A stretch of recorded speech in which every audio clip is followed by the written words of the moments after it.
Before I get into question 2 on ranked choice voting this year en masse, let me ask you a question. Are you happy with how politics is going right now? Just simply, how does the state of politics make you feel? If you're anything like the average person, probably awful. 13% of Americans think this country is going on the right track. Approval of Congress is 21%. We have 2 major political parties, but for a decade now, more people choose to affiliate as an independent than either of them. And for 10 years now, a majority of Americans believe that the 2-party system does such a poor job, a third party is needed. People that do declare for a party don't seem to love them either. 1/4 of Americans think both Biden and Trump would be a bad president if elected. A lot of people don't like their nominee, and 56% of Biden voters say they're voting for him because he's not Trump. Negative campaigning feels like it's the worst it's ever been. The parties are moving apart from each other, and the country has fallen into a diametric culture war. Especially with the news regarding the Supreme Court, it feels like our country is going off of a cliff. And while Americans aren't getting the money they need, special interests and lobbyists are more powerful than ever. Let me tell you why things have gotten so bad. It all has to do with how we vote. Under our current system, you can only vote for one candidate, and whoever gets the most votes wins. This system is really simple to understand, but it has several fundamental flaws. Have you ever wondered why, although politicians and policies come and go, the monolithic parties stay the same each, with one candidate? Where are the other parties? We know most Americans don't like the current system. They want a choice and want something else. Well, here's why. Let's imagine a scenario with 3 major candidates instead of 2. The awesome party you really support, the good party you're okay with, and the bad party that you hate.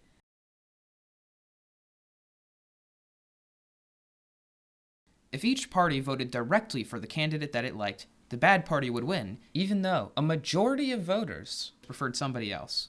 In this situation, voting for your favorite candidate will actually help get your worst enemy elected. This is why there can only ever be 2 parties, one for the left, one for the right, and nothing in the middle. Because if either were to split apart or get more specific, they would lose. But let's be honest, the candidate we're forced to vote for often feels more like this, or like this, or like this. This is why all 435 House reps, all 100 senators, and every president since 1852 were elected as or caucused with a Republican or a Democrat. The voting system we use has given rise to this 2-party system. This is actually so obvious to political scientists, they even have a term for this in their field, Duverger's law, the same way that physicists talk about the law of gravity. If we only had one choice on the ballot, it'd be a dictatorship, but we have the smallest amount of options to still be considered a democracy. Over time, the 2 parties have become very good at offering as little as possible to their supporters, essentially holding them hostage. If you don't vote for us, the other side will win, they say. That's the state of politics at the moment. Now let me tell you what ranked choice voting is before I tell you how we would fix it. Ranked choice voting would revolutionize our republic by allowing you to, if you choose, rank your candidates on your ballot. Let me run down a typical election under ranked choice voting. Let's say 4 candidates run. This particular voter really likes yellow, but blue is also pretty good, and if they can't have either, they'll settle for green, leaving purple last. Now let's take a look at how everyone voted. If one person has a majority of votes, that is more than 50%, they win, simple as that. If no candidate has a majority of votes, the candidate with the least amount of first preferences is eliminated. At this step, we look at those voters' second preferences and ask, if you had to choose between the remaining candidates, which one would you pick? This process is repeated until a majority of voters prefer one candidate.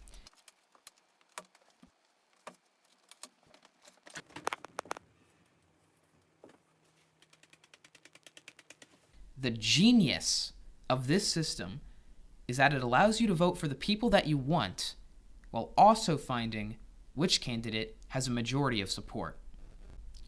Now that I've told you how the system works, let me explain why it's so much better. The first and most obvious change is no more lesser of two evils, no more spoiler effect, no more strategic voting for a candidate you're only voting for because they're going to win, and a strong attack on our two-party monopoly. If this referendum passes, we could have a multi-party system that represents you better and keeps the big guys on their toes. Are you a Bernie Sanders, Warren liberal? There could be a party for that. Libertarian? There could be a party for that too. Green Party, Constitution, Reform, you get a party, you get a party, everybody gets a party.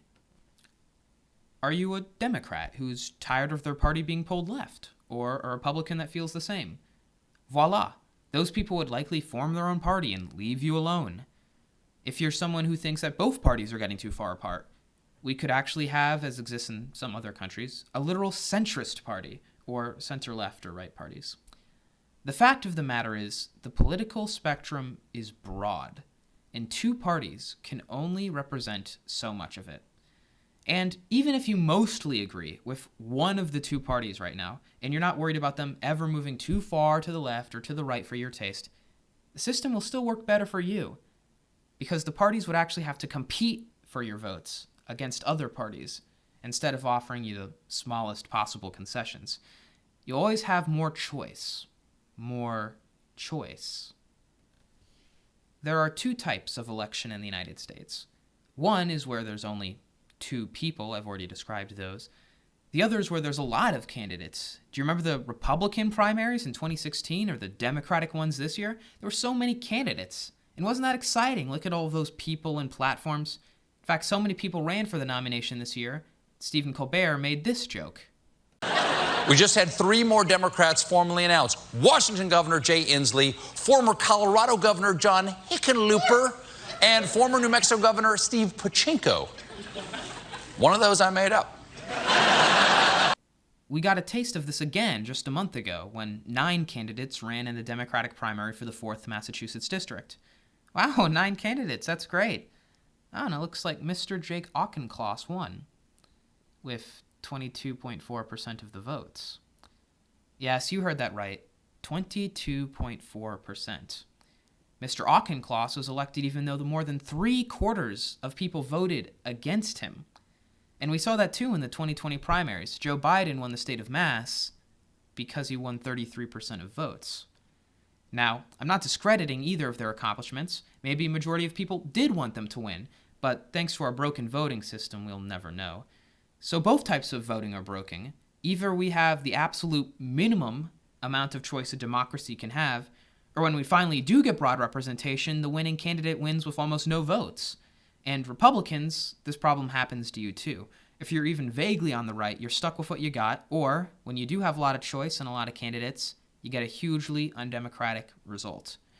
Ranked choice voting solves both of these. It gives us choice, more candidates, more parties, while also giving us winners that have the majority of the vote. Oh, and another thing ranked choice would do? Decrease negative campaigning. A study from Professor Tolbert at the University of Iowa in 2015 surveyed almost 5,000 likely voters in 21 cities across the country. Half of these people lived in cities and towns with ranked choice voting, and the other half lived in a town without it. While 1/4 of people said that candidates criticized each other, quote, a great deal of the time in normal cities, only 5% said the same in cities with ranked choice voting, a number 5 times less. Why is this the case? Well, because with so many candidates in the race, these candidates not only have to convince voters to rank them first, but to also rank them higher relative to other people who didn't place them first. Because politicians can't just rely on their base and actually have to build a broader coalition, politicians can't be so negative in their campaigning, and they actually have to earn your vote. And on top of this, the extent that politics continues to be a culture war will likely decrease. Why? Well, it's very easy to draw a line in a two-party system and create a diametric opposite. Us, them, Republican, Democrat. From here, it can be very easy to think of the other side as intrinsically evil or bad for the country. But on top of limiting negative campaigning, becomes harder to create these opposites when our candidates exist along a spectrum, just like people actually do. And it's really hard to be diametrically opposed when neither candidates, nor parties, nor voters have to be anymore. What happens if you vote for someone early in a primary when the candidates are still dropping like flies? You vote early or by mail, and by the time election day comes, that person's out of the race. To quote an article from Fair Vote, it was found that nearly 3 million votes, or 8.3% of the total ballots cast in this year's crowded Democratic presidential primaries, went to candidates who had withdrawn from the race by Election Day. And the same problem plagued Republicans in 2016 and will again whenever they have to pick a new president. If you were allowed to rank people, your vote could go to people still in the race instead of just being thrown away. Ranked choice would work to improve our democracy in primary races too. At the end of the day, special interests and lobbyists will have less power because people will have more choice. It's just harder to bribe triple as many politicians, and they won't have a monopoly on the ideological conversation like they do right now. Parties and candidates will be built from the ground up instead of from the top down. Yet another study showed that when we allow political diversity with ranked choice, we see a more diverse set of representatives too. Women and minorities were more likely to run in cities with ranked choice voting, and more likely to win as well. Now at this point you're probably thinking, well, if this is all so clear and obvious, why don't we have the system already?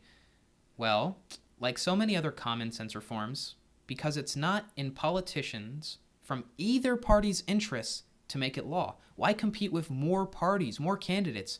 Why dilute your own power? Every referendum in Massachusetts has the chance to be voted on by the legislature, and our legislature had 6 months to approve this. But they chose not to. Why?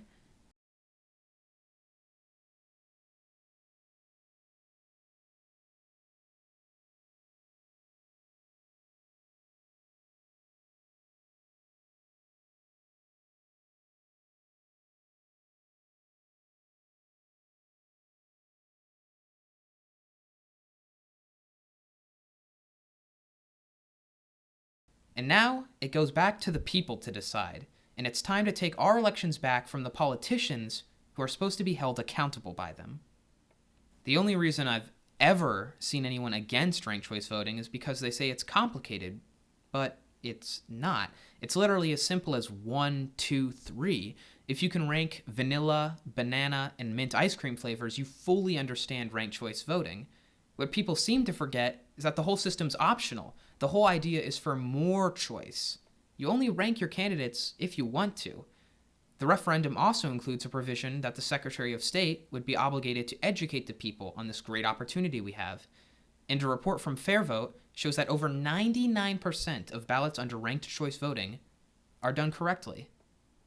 What critics of ranked choice voting are really saying is that you can't handle more than 2 options. You're not intelligent enough to understand, and you're stupid for thinking the system is bad and for wanting to fix it, even though most other democracies have better systems with multiple parties and choices, and, coincidentally, they work better.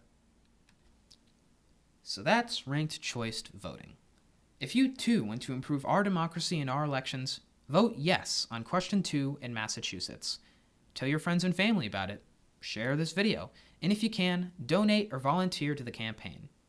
This November, ranked choice voting is also on the ballot in Alaska and in these 5 cities across the country. So if you live there, be sure to vote for it. Attached also are more referendums that have to do with improving our democracy and recommended positions on them. But this is only a small fraction of the many things on the ballot in November, so be sure to do your research and look them up. Most states have referendums, and we could presumably put ranked choice voting on the ballots in those states too. Maybe one day we'll take back our governments and have ranked choice voting at every level, even national. But until then, we'll keep fighting the good fight for now. Be sure to register and vote if you can, and I hope you have a pleasant day.